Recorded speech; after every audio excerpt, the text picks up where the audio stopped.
За тэгэхээр Дархуул аймгийн засаг дарга нэгдсэн үндэсний байгууллагын хүн амын сантай. За тэр тусмаа хүүхдийн сантай бол сан бичиг байгуулсан байдаг. За бүрэн эрхийн хугацаанд хэрэгжүүлэх ажлын хүрээнд. За энэ ажлын хүрээнд бол Дархуул аймагт бол одоо уур амьсгалын өөрчлөлтөд тэмцэх түүнийг одоо уур амьсгалын эсрэг гарч байгаа. Агаар бохирдлыг бууруулах чиглэлээр бол хамтын ажиллагааны сан бичгийн хүрээнд Дархуул аймагт өнөөдөр уур амьсгалын өөрчлөлтийн одоо орон нутаг зохион байгуулдаг гол одоо шийдвэр гаргах төвчний хүмүүсийн уулзалтыг зохион байгуулж байна. За одоо гол зорилго бол ерөөсөө л агаар орчны бохирдлыг бууруулах энэ одоо уур амьсгалын өөрчлөлтөд тэмцэх чиглэлээр шийдвэр гаргах төвчний хүмүүсүүд ямар асуудлыг зохион байгуулах вэ гэдэг дээр бол одоо гол анхаарлаа хандуулж байгаа.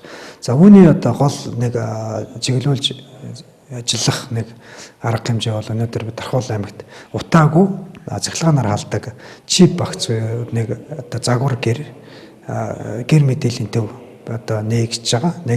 Нээгдэн. За энэ одоо гэрээ сурталчлах нэгдүгээр. Хоёрдугаар асуудал бол утаагүй гэрийг багцыг 20 өрхөд Дархан сумд хэрэгжүүлж байна. Дархан сумын 5, 6 дугаар, 7 дугаар багийн иргэдийн донд энэ 20 гэрийн өрхөд энэ одоо утаагүй одоо гэрийг суурилсан байгаа. За энэ гэрийн үйл ажиллагаанд танилцуулах.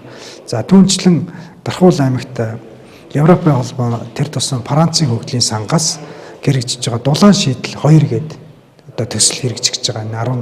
10 сараас. За энэ төслийн хүрээнд Дархуул аймагт бол 24-өөс 26 онд хэрэгжих 2 жилийн хугацаатай.